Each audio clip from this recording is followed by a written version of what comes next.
This first writer is a young lady. She says, I'm 15 years old. My sister is 8. She has a habit of making a hooting noise all the time. I almost asked you for recording. I'm curious now. And over time, it gets louder and louder. I can imagine how disturbing that would be to be sitting and watching television or doing homework and people and your sister hooting right next to you. It has something to do with her emotional state, I think. Oh, you're brilliant. But even right after she's had a loving interaction with my mom and she acts all bubbly and happy for a bit, then it comes back. You might be onto something. You say, it annoys me to pieces, and I'm not entirely sure why. Well, that's not hard. Nails across the chalkboard.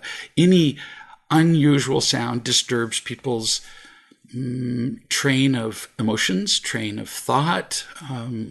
We just don't like having sudden noises. One of my children doesn't like the noise of people chewing loudly. Doesn't matter why. It's just bugs you there. You don't need to analyze yourself. You continue. I know that people always have a reason to be angry, but in this case, I don't know what the reason is. What you're doing is simply being disturbed. You're being inconvenienced. Now, you could choose to be loving, but what happens is you're capable of loving at about this. I don't know. We'll call it a 4. And she comes along, and while you're all calm and peaceful, there's this sudden hoot. I wouldn't even begin to attempt to imitate it. And she just briefly overwhelms you, goes past your 4, and that would demand a 6, and you don't have it. So you respond by being critical. Very understandable. You continue. Even when I'm feeling full and loving, it's still annoying. And if I ask her to stop, I can tell you where that's going to go. She continues. About 30 seconds later, although slightly quieter. After a while, it works its way back to this very loud noise that you can hear all through the house, and I tire of it, which is what I was talking about. She just overcomes your ability to love. It's just more than you can handle. So what is this thing? It's very likely a form of Tourette's.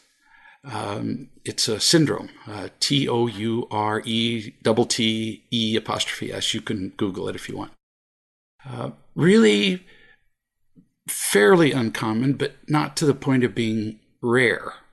People just out of the blue make these noises. They can do it all the way through adulthood. Sometimes the onset is puberty. Sometimes it's earlier. If you read the sites, you'll learn that there's no known cause. But nobody has ever studied the relationship that I could find to stress. Why? Because every child is stressed. So how would they study the stress? We have come in our society to accept a fairly stressed family as normal. So they would take their normal group, which is already stressed, and then study the Tourette's group, and they would both be stressed. So Tourette's, in my experience, is just one way for stress to manifest. She could, for example, hit you. She could, for example, be obsessive compulsive. Lots of different things. But I have never personally seen a child who feels loved and happy demonstrate Tourette's. I am not saying it's impossible. I'm not saying that it's impossible, that there's an organic, actual brain wiring cause of Tourette's. Could be, but all the Tourette's kids I've seen are really anxious. You continue. My mom has already suggested that we use headphones with music to mute it out if it gets too bad. And the consequence toward my sister is that we can't hear her at all. It isolates her. That's very compassionate of you to see. If you all wear headphones and you can't hear her hooting, that helps you.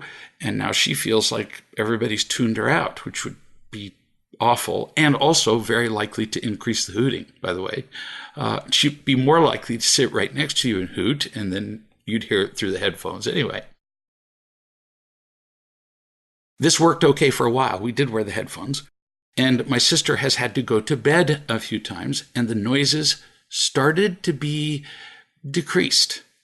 But since then, my mom has been very, very lax. I love it when kids accurately spot the behavior of their parents. My mom has been very, very lax about being a mother. And instead of paying attention most of the time, she just ignores the noises. Just today, my sister was watching videos on YouTube, and my mom told her that the videos were just like TV, and she'd have to go to bed if she kept making noises. About 5 minutes later, she was back to full intensity noises, and my mom just ignored it. Well, we all know that any kind of consequence for a behavior which is applied intermittently, you just as well not bother. Your idea of headphones is good in theory, but it doesn't really work. Her noises are a certain pitch that makes them impossible to block out unless you turn your music up to blaring in your own ears, which in both of our cases, yours probably and mine, is painful.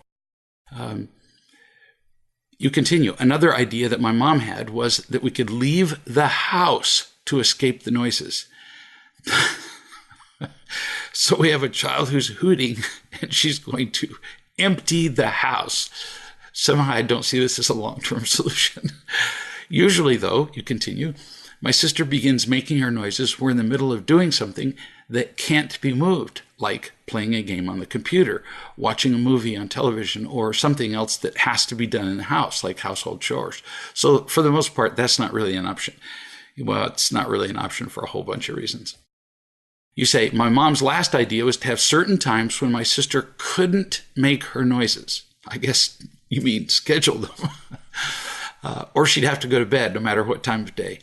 So the times that she can't make her noises are when the TV is on, when somebody's sleeping, at dinner time, at family meetings, during schoolwork, and learning time. But that isn't working either. These kids make their noises out of stress, out of pain. So you can't just command somebody who's in pain not to respond to pain. Just like the example I've used hundreds of times of me stabbing a fork in your leg. Oh, I can get you to move if I twist the fork. It doesn't make sense for me to stab you with a fork and then say, hold still or stop screaming, which is what we do most of the time with kids. Kids are in pain all the time because they don't feel enough loved. And so they respond by doing hooting, by making messes, by screaming, by crying, and then we tell them, stop crying. Well, their little minds don't process this consciously, but they have to be thinking, well, if I don't cry and I'm in pain, what's left? So then they go outside and they destroy things, or they get in trouble at school, or they're the bully at school, or whatever. We respond to pain. So my suggestion, she needs a lot more attention. Your sister. Loving, looking right into her eyes while you talk to her. Asking her what she's doing. Lots more talking. Touching. Now here's the important part. For no reason at all. The hooting is a way for her to say, would somebody please pay attention to me? And then what happens? You pay attention to her. You put on your headphones. Or you leave the house. Or you tell her to stop it, or you tell her to go to her room. Well, that's never going to work. She's crying for attention. So if you give her attention when she hoots, what are you doing? It's not intentional on your part or hers. You're training her to hoot more. Really. That's how they train seals. They just watch seals and they play around, and the trainer walks up on the little stand where the seal is supposed to climb up. And if the seal follows the trainer up a step, the trainer throws the seal a fish, and the seal thinks, oh, well, I climb a step, I get a fish. I climb 2 steps, I get 2 fish. Okay, you make a certain motion, I'll climb up the steps and I'll get fed. That's what you're teaching her. The more you hoot, the more attention you get. So it doesn't matter how much attention you give her when she hoots. You have to give her all of this attention, the love, the looking, the talking, the touching, the tenderness, all of that. Out of the blue, you have to go find her when she's, pay attention, not hooting, and love her. Proactive attention.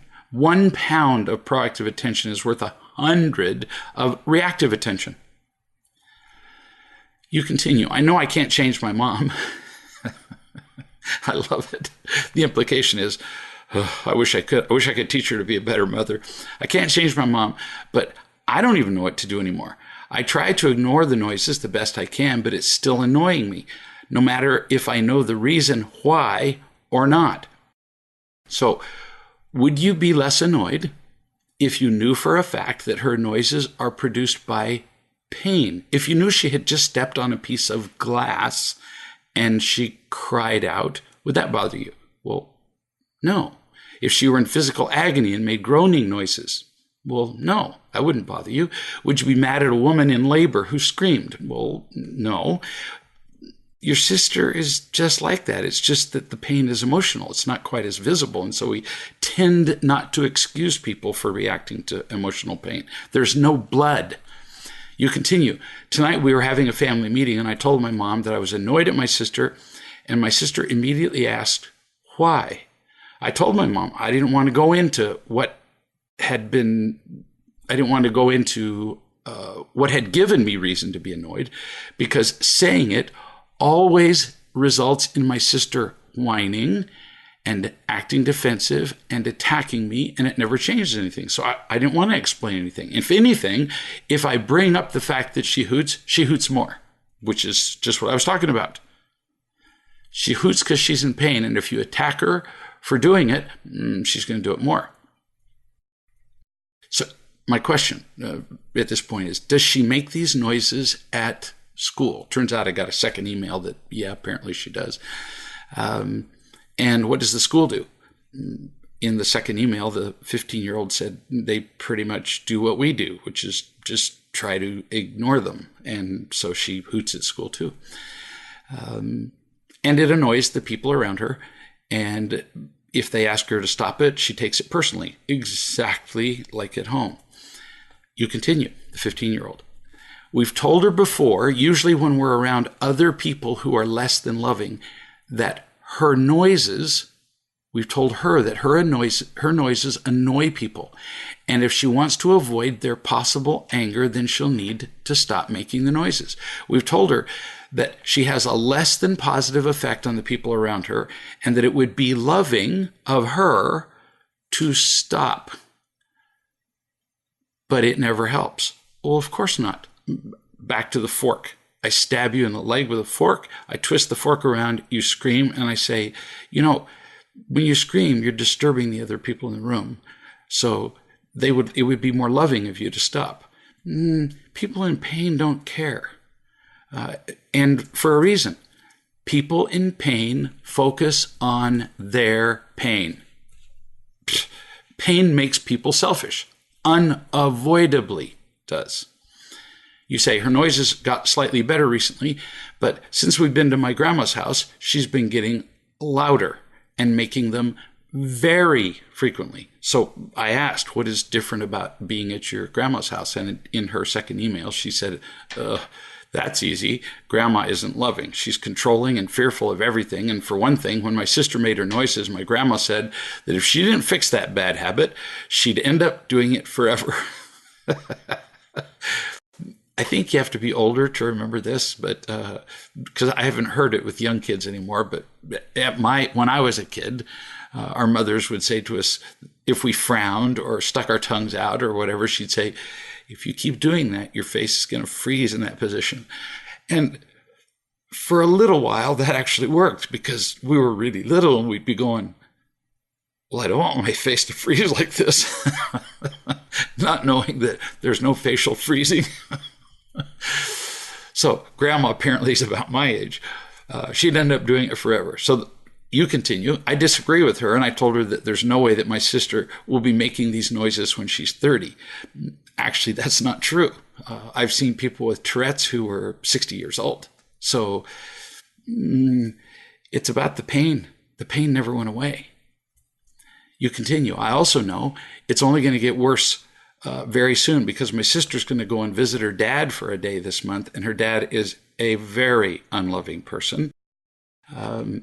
And her dad is what caused this habit in the first place.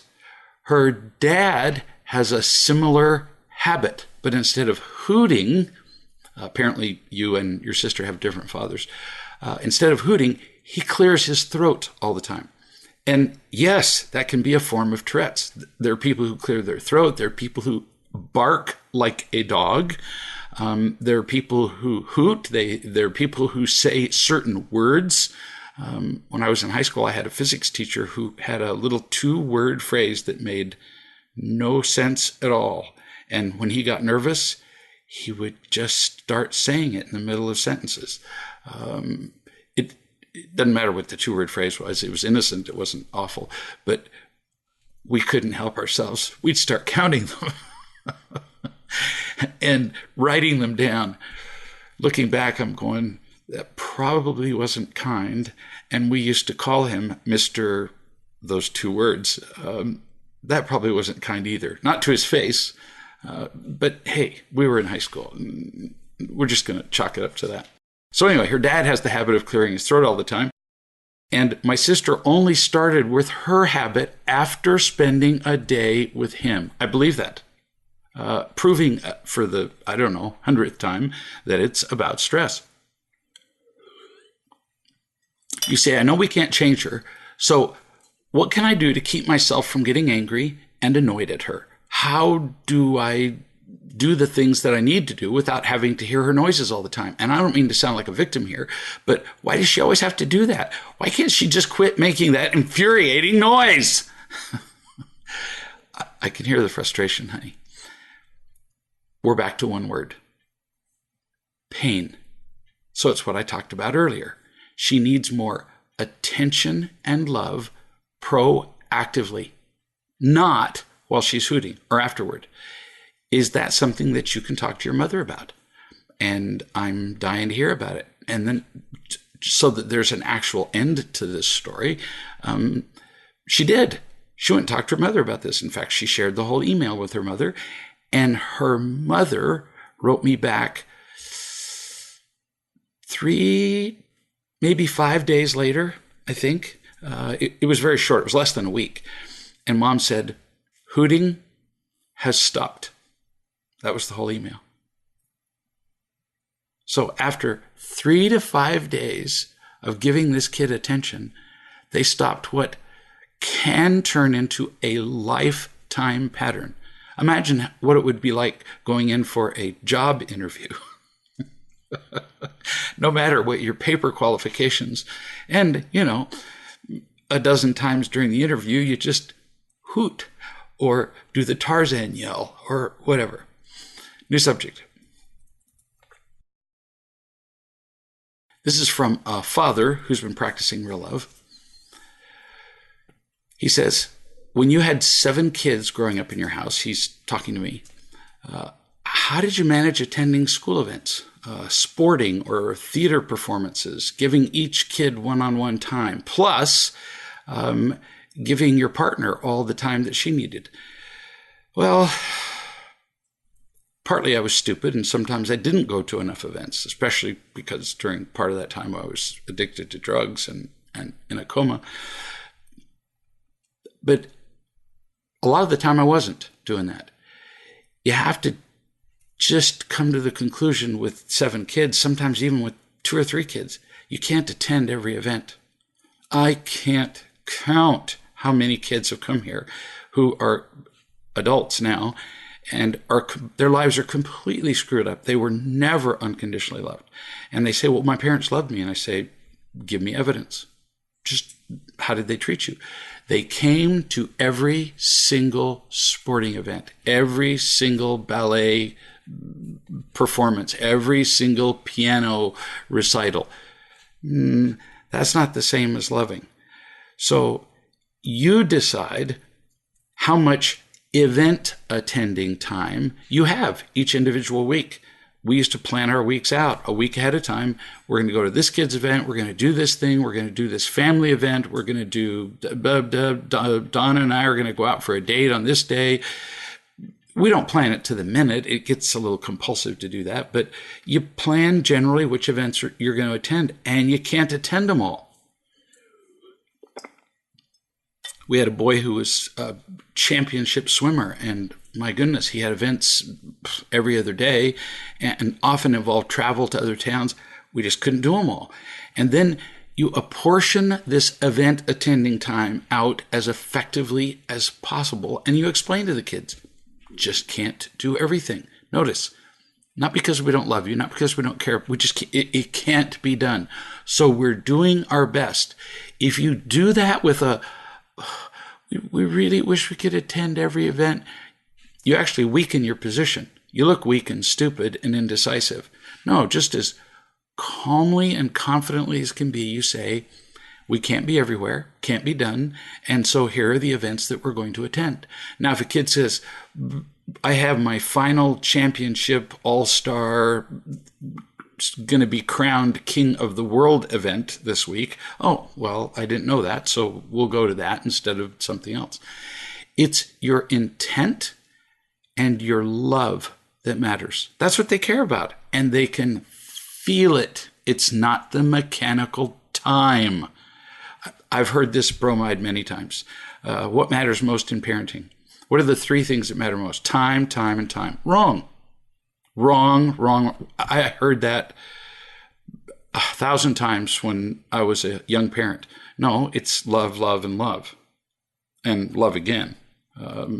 Time has a factor. I mean, if you love a kid 10 seconds a day, that's probably not going to do it. But it's love. So pay attention to that, not so much the time. And keep in mind that I didn't do it perfectly. Wouldn't possibly claim that I did. We screw up as we learn. You continue. It seems as though that a father's lot is to serve, and I don't mind that. It just is what it is. I just feel like everybody needs me, and I can never give enough quality time of myself to all of these people. Well, then accept the impossibility of it, of being everywhere to every kid's drawing event and school meeting and whatever, and do what you can without being exhausted, because then you can't love them. You're attending all these events and you're sitting in the stands. You're not looking into their eyes and giving them the kind of loving attention they want most. You're exhausted attending events, and then when you come home, you got nothing to give them. Well, they're not going to end up feeling loved, or you end up shorting your partner. Not smart. Dad continues, as for getting what I need, seems like by focusing on just being unconditionally loving, I will perhaps get back by way of the joy and satisfaction that comes from giving. But no real room to ask for what I need, or all the people who depend on me will not have enough. I enjoy the giving, so I'm guessing that as soon as it feels burdensome, the giving, or I'm getting irritable, I'm too stretched, and I need to get some love. Bless you. Yes. But if it's just me feeling stretched, you say, and I feel that I can give more, then maybe it's me growing to this new stretched place. Yeah. You stay at the edge of growing all the time. But if you're getting tired regularly, you're stretching too fast. You finally reach a place where there's no more stretching. You can't make a day have 30 hours. You have to make choices. So it's not the goal to attend everything. You will endlessly be playing with what your limit is. Sometimes you give too little, sometimes too much. You'll figure it out. Sometimes you stay away from your limit because you know you'll fall and hurt yourself and others. Sometimes you get to your limit and you stretch a little beyond so you can grow. It's just something you learn by practice and experience, with the understanding you have to have enough to give. So don't overdo it. New subject. I'm really doubting my ability to be a parent. There's 2 parents in a row. I haven't been around kids much. I've spent most of my life around people way older than me. I don't know how to act or talk to kids when I'm around them. I babysat, apparently this person isn't a parent yet. I babysat 2 kids today, ages 4 and 6, for 7 hours. Well, I'm tired just reading it because I know that age. And I am so drained. Yes, my 3 grandchildren just left, and I loved every second that they were here, and they require a lot of attention. It's like they sucked the life out of me. Had lots of situations today that I did not know how to handle. Well, I don't know if I'm laughing with you or at you. It is different when they're yours and you raised them. So don't compare your experience with these 2 kids with the experience you're going to have as a parent. It's really very different. I really don't doubt your ability because I know you. So quit worrying. You just took on a lot. When they're your 4-year-old and your 6-year-old, A, you're way more committed. And B, you've taught them what loving behavior is. And you've loved them from birth. So they're going to be different from pretty much every 4 and 6-year-old you've ever seen. You say the 4-year-old girl is very dramatic all the time. And at one point on the playground, she fell on her hands and knees and just started wailing. And I picked her up and set her on the playground. Completely ignored the fact that she was crying and said, "Do you want to try it again?" To my surprise, she stopped crying and just said, "Yes." So we tried it again and she didn't fall. Are you smart or what? You just instinctively knew that paying attention to her drama wouldn't help. You didn't pay any attention to it. And kids are smart. Just like you can train a seal by throwing at a fish, you can train a seal not to climb the steps by just not giving the seal a fish. Every time the seal climbs the steps, it goes, "Well, this doesn't give me anything."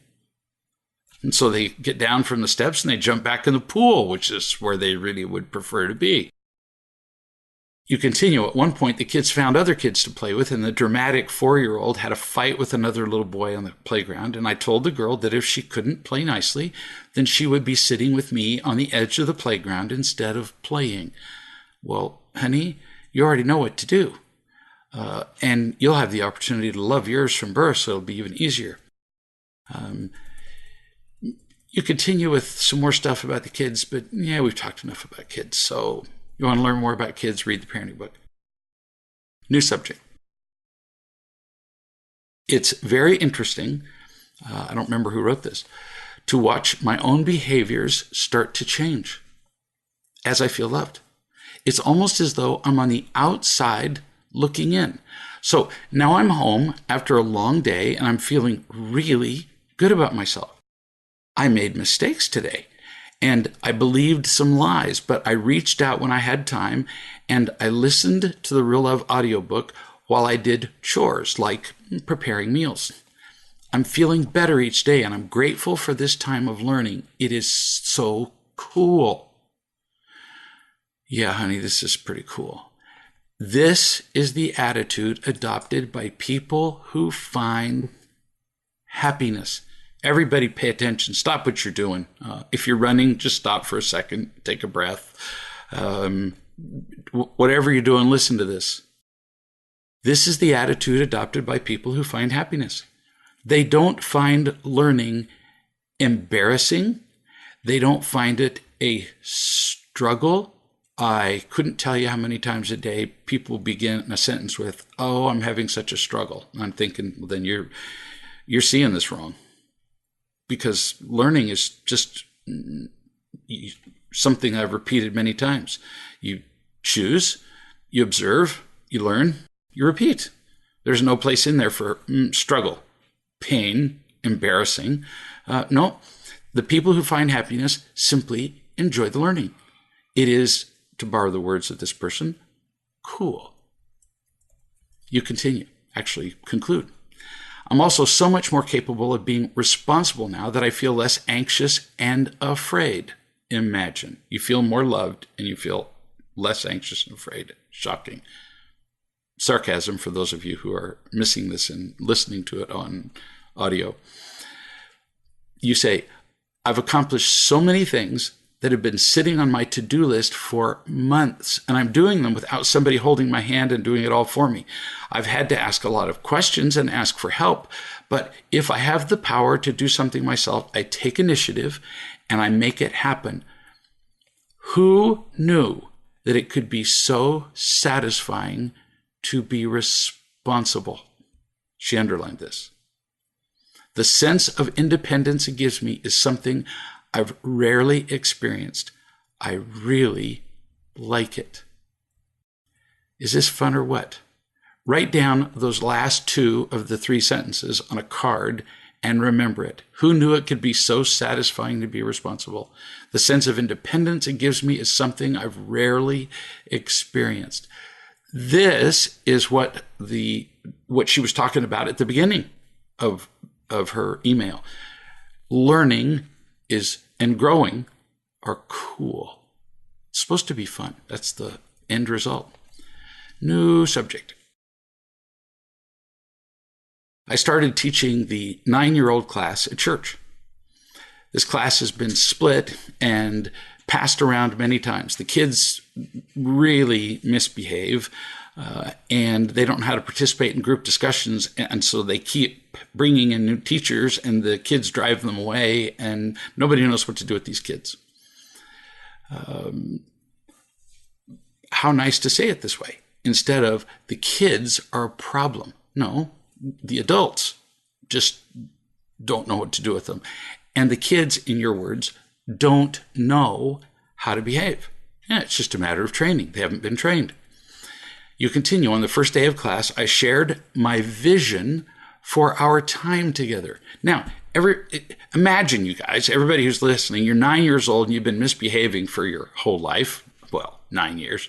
And somebody comes in and says, I'd like to talk about my vision for our time together. Whoa. They'd have your attention, as opposed to, shut up, quit moving, you over there, sit down. I mean, that's what kids hear all day. I said that I would serve and love them. That was my vision. We wrote out a brainstorm on the chalkboard, answering, why do I come to church? And I said, except for because my parents make me. And I have a closet full of clothes just for church. So when we got rid of those obvious reasons, they decided that they came to church so they could feel loved by somebody. These are 9-year-olds. Frankly, I am surprised. No kidding. You continue. To feel love, we need to know the truth. The truth is taught through the Spirit. So when we're learning and discussing in a group, we're going to create an environment that allows for the Spirit, and we'll feel united. So I told them, if I'm talking about, something from the Bible or whatever, and you interrupt to talk about the life cycle of a frog or your favorite junk food, then that disrupts the connection. We're not connected anymore as a class. You're isolating yourself from everybody in the room and removing yourself from the flow of truth and love. Dang, what an incredibly loving way to explain to kids the consequences of not participating. Are you joking? What 9-year-old has ever been told there's a flow of love in the universe? And so when you do X, that contributes to the flow. When you do Y, it doesn't. And then you end up feeling alone. I would never have thought of such a thing at 9 years old. I don't know a 9-year-old who would ever have heard such a thing. Well, almost none. No, instead they're told to just shut up because you're bigger than they are. Or you'll send them to their parents or you'll punch them in the face. They're used to just being disciplined rather than loved and taught. That was brilliant. Those of you who are watching or listening to this, back up and hear what she said again. It's just amazing. She says, if you keep it up, that she's talking to the kids, which many people do, without practice listening to others respectfully or talking to people kindly, if you keep doing this, you'll begin to feel completely alone in every relationship, at school, at home, with your friends, at work, on and on. I'm here to help you avoid that unhappy kind of living. Okay, I don't remember who wrote this, but this is killing me. This is beautiful, loving, and teaching. She continues, I'm not serving or loving you if I let you take over the class and go along with you down a random tangent, because you're moving farther and farther away from the group where we're disconnected, and we came here to feel connected and loved. Soon you'll be at the edge of the atmosphere because you've drifted away far enough, and I won't be able to reach you. In fact, the number of people who can travel that far to reach you once you've made this habit to behave in unloving ways is pretty limited. This is just brilliant, loving teaching. You conclude, right out of the gate, I told them that we'd be raising our hands and we'd be thinking about what we're going to say before we say it out loud. I also explained how I will respond if they interrupt or talk without raising their hands. It probably sounded odd to them, I'll bet. But I told them that by teaching them to raise their hands, I was literally saving their lives. And they looked at me quietly. They paid attention to every word that I said, almost like they were stunned.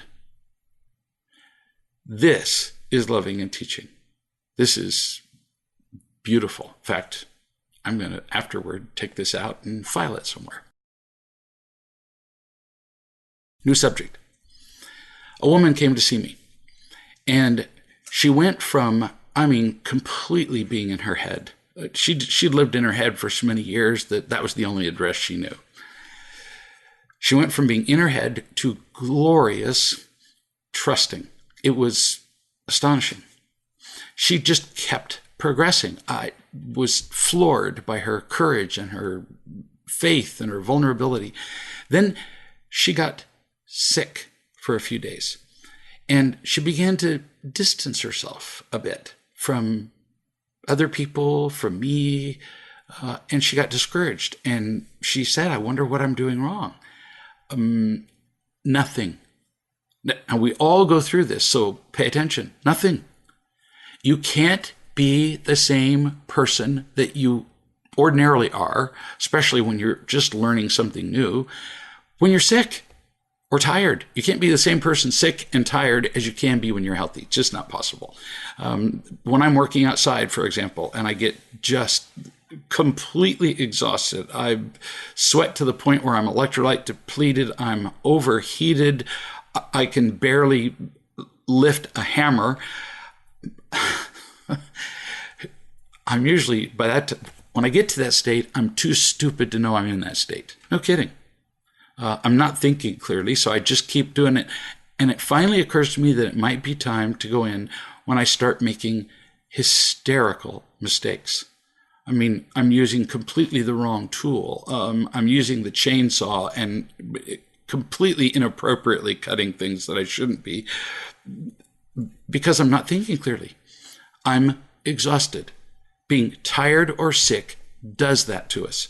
It wears us out emotionally. It wears us out, wears our minds out. So this is what's happening with you. You get sick for a few days. You just know what it is. You live with it, and you quit feeling bad about it. I know a woman who went just, crazy, like off the walls, nuts, with anger and fear and attacking, and wow, it was just tearing her family apart. And then she discovered that for the past 10 days, where she thought she had been taking her usual hormone replacement therapy, which she really needed or she wouldn't have been put on it, she was taking a multivitamin. So she was hormonally challenged, which is another way of saying sick. And it made her tired and exhausted. It made her nuts. She resumed her replacement therapy. Bingo. She was a different person. We just have to stop expecting ourselves to perform at our usual levels when we're sick or tired. Just got to do it. You just can't be done. New subject. This is just me talking. I just wrote this sort of to myself, and I'm sharing it with you. Remember this as you're talking to another person, anytime. Remember what? That they're talking with the perceptions and feelings and meanings that were imposed on them by others, and that they learned for a lifetime, usually from the time that they're babies. Every word you say to somebody, they're filtering through all of that, all those perceptions and feelings and meanings. So when they speak, you're listening to a kind of code that you don't know because it's being filtered through all that stuff. It's like listening to code embedded in static. No wonder communication is difficult. People rarely speak clearly. I write a lot, and I know the difference between writing and speaking clearly and not clearly. And the messages that I get from people verbally and written, wow, sometimes I have to say, okay, back up 2 sentences, try it again, slow down, I love you, nobody's going to criticize you, and let's see if we can say it another way, because I'm pretty good at interpreting what people say. And sometimes it's in a code and in so much static, I didn't understand a single word of it. They're confused, almost everybody we talk to, and afraid. Their words are really a twisting and repetition and embellishment and a variation of the lies of the past. So there's no way they can tell you what they really need. If you can remember that, you're not going to spend any more time the rest of your life going, why did he or she do that? I hear that question many times a day. I don't understand why. And I go, whoa, stop. And if the next word is he, she, or even them, the past. The past is twisted what you would do under optimum circumstances. Now, if that doesn't scare you to death to know that people speak in code and embedded in static, it should at least make you more aware and attentive when you listen to anybody, and preferably even, a touch of compassionate. New subject. People often call me when they're feeling down. Sometimes we talk just for kicks, just so they feel loved, because that's really the intent of almost every call. But many people call me when they're feeling bad, and they wonder what they can do about it. Invariably, when I say they're feeling bad, they're feeling fearful. When people get afraid, they think more. By the time they call me, their heads are spinning out of control. They're stuck in their heads. Their thoughts are racing around like a herd of racehorses confined to a corral. It's a mess, or like herding cats. My recommendation is often, so let's do whatever it takes to get out of your head. Now, the way to do that is not to tell somebody, well, just get out of your head, because that's just going to add another thought to their already spinning thoughts. Make a list of things to do when you get stuck in your head. No kidding. Watch a video chat. Listen to a video chat. Listen to a Real Love audiobook. Serve somebody else. Think of somebody who needs something. If you can't think of somebody who needs something, then you're going to need some help identifying those people, because they're, everywhere. Be loving. If I'm loving and I'm serving somebody else, it's really difficult for me to have spinning thoughts about myself. It really is. If that's too difficult, if you're just not in a position to love and serve, and sometimes we're not, you can at least get out of your own head and listen to somebody who isn't in the same valley of despair and chaos that you are. So how can you do that? It sounds just really too simple to be true, but I've seen it work so many times that I'm going to suggest it as at least one possibility. Read. Some people say, I don't read. Oh, well, then read slowly. or listen to an audiobook or watch a video chat or whatever. But there's something about reading. You have to focus on what somebody else is saying. If I listen to an audiobook, I fade away into my own thoughts in 5 minutes. I can't listen to an audiobook. Some people do. Some people love that, but some people can't learn by listening. I missed pretty much all of medical school because the notes were transcribed by a professional note taker. And, I just bought those and never went to class. Read. Read what? Read the blogs on the website. Before long, we're going to have the video chats all transcribed and up. Well, before long, that's a huge project. That'll take time. Read some of the Real Love books. Read some sort of holy spiritual writings, whether it be the Bible or the Quran or whatever it is you read. Joseph Addison said, reading is to the mind what exercise is to the body. Love that. Ellen Bennett, the best moments in reading are when you come across something, a thought, a feeling, a way of looking at things, special and particular to you. Now, here it is, set down by somebody else, a person you've never met, someone even who is long dead. And it is as if a hand has come out and taken yours. It changes you because you're in the mind of somebody else.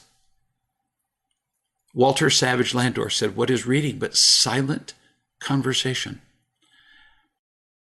Another person said, study has been for me the sovereign remedy against all the disappointments of life. I have never known any trouble that an hour's reading would not dissipate. Well, I'm not sure that it would solve everything. But if we're stuck in our heads, let's get in the head of somebody else who's at least not feeling as bad as we are. New subject. I know a young couple who are practicing real love together, learning, growing rapidly. They were on their way out the door to go somewhere, and he got behind a little bit, doing, whatever. His shower took longer than he thought. She told him to hurry. And according to both of them, she may have said even a little bit more than that. And he finally snapped at her a bit. The usual, I'm getting ready as fast as I can. Whatever. They both decided, instead of snapping back and forth, pay attention. They both decided that this interchange that they were beginning felt bad. Really? One of them said, this doesn't feel very good. And the other one said, no, it really doesn't. So they stopped it. Excuse me? This just usually goes on for hours, actually sometimes days, sometimes right to divorce court. There was no analysis over who was right or wrong. That's all they needed. Right? Who was right and who was wrong is so worthless. All they needed was to remember that they had enjoyed being together all the times that they were loving, and that being unloving felt bad. So they quit it. Kind of like, you're chewing something and you feel this crunch that you're chewing. It doesn't feel good. So what do? Chew it some more? That's what most people do. Emotionally speaking, you stop chewing and pull it out, whatever it is. A piece of seed, a shell, your crown that came off your tooth. When it doesn't feel good, stop. And at the very least, decide whether you want to continue. Very cool on these two. I mean, that's golden, pithy stuff. New subject. I know a woman who has cancer. And I've always believed in alternative medicine and self-healing and naturally, this is a lady who's writing me. And sorry, I just completely botched this. Let's start over. This is from a woman who practices real love. I forgot to say that I was quoting her. That's how I got all screwed up. She said to me, I know a woman who has cancer. There. I've always believed in alternative medicine and self-healing, naturally healing myself with various minor conditions for the last 18 years with, whatever, herbs, diet, homeopathic medicine, whatever. And I believe you. I think we know so little about healing that I'm willing to try anything that works, pretty much. She continues, I would like to give this information to the woman I know who has cancer, even though she has not asked for anything. Now, real love has taught me not to interfere with other people's lives. Would it be intrusive of me to talk to her, even if my intent is to help her save her life? Okay, it would not be intrusive if you asked her if she wanted to hear about an alternative treatment. What usually happens is when somebody has cancer, because I know lots of people who've had it, people come out of the woodwork, out of the floor, out of the ceilings. They line up to tell you the latest treatment, what they've read, what they found on Google. And everybody actually means to help somewhat, but most of the time they just want to be nosy and bossy and appear to be all powerful. But it would not be intrusive if you asked her if she wants to hear it. I have an alternative treatment. Do you want to hear it? Really casual. If she even pauses, if there's a twitch, she goes, you go, it was just a suggestion. Really, if she even pauses, you say that it was just a suggestion. Because if she pauses but then decides she wants to hear you, she'll say, no, I really want to hear it. When you catch people off guard, sometimes they'll say yes when they mean no. So watch her face when you ask her that.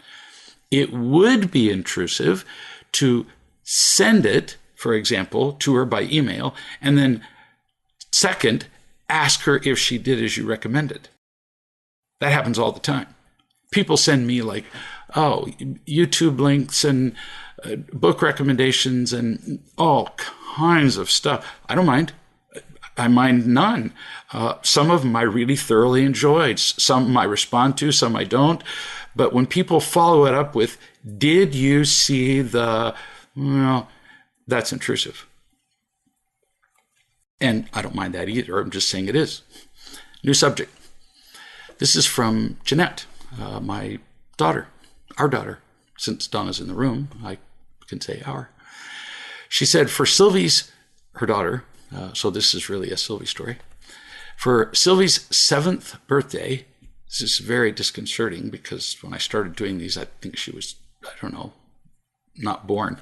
For her 7th birthday, I tried an unconventional birthday cake to fit in with the luau themed decorations.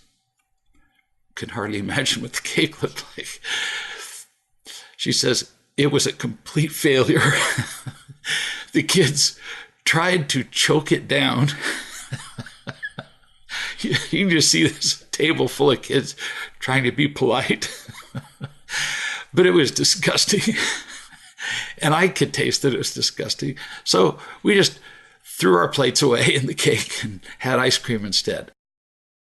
That is so loving that you didn't make them eat it, or that you didn't go, well, it's not so bad. How many times has somebody given you something and then said, oh, it's not so bad, or try some more? Or how many times has somebody just offered you something in the first place and you said no, and they've said, no, really, this is one of my favorite intrusive sentences. You'll really like this. And I'm thinking, wow, you must know me pretty well. It's very loving that you just let them throw it away. They didn't eat it out of obligation. You just recognized the cake for what it was. Nasty. And you threw it out. No fussing, no failure, no guilt, nothing. Where this story comes from my head, I don't know. My mother was a pretty good cook. And actually, she was a really good cook. Her variety was limited, and I didn't know this until I was in my 30s. She cooked 8 dishes really well. And I wondered, sometimes why the same dishes over and over, and I'm 30-something, and my father asked her, how come we never have, different foods? And as sweetly as I think you could, suppressing 30-something years of frustration, she looked at him and she said, because anytime I cooked anything other than these dishes, you wouldn't eat it. The mystery of my childhood was solved. She cooked food for my dad. Duh. Jeanette continues. Sorry about the little side story. Oh, actually, there was a reason for that. One day, my mother decided to cook something different called tomato aspic. Now, I couldn't tell you how but it has something to do with Jell-O and tomatoes. And she served it in one of those Jell-O molds, which were very popular back in the day, like a bundt cakes are served in. And every kid at the table took a spoonful of tomato aspic, and everybody sat there. In our family, the rule was, if mom served it, you ate it. Not you thought about it. You ate everything that was put on your plate. And so here are 4 kids and my father sitting around with a mouthful of tomato aspic going, what are we going to do? I can't swallow it. I can't spit it out. Until my mother finally said, okay, you can spit it out. Much like Jeanette just did, which was really very sweet. Jeanette continues. We also decided to spend the day as a family instead of throwing a party and inviting Sylvie's friends over. At the end of the day, she reassured me that even though the day wasn't quite what she imagined, it was still wonderful. She said, I hope you know that I love you.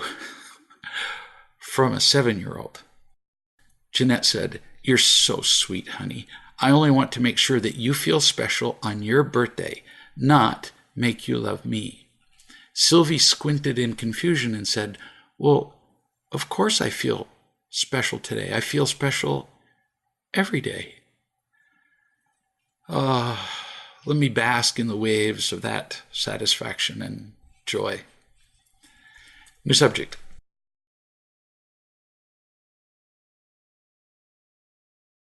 Actually, we don't have time for a new subject. So, just a reminder.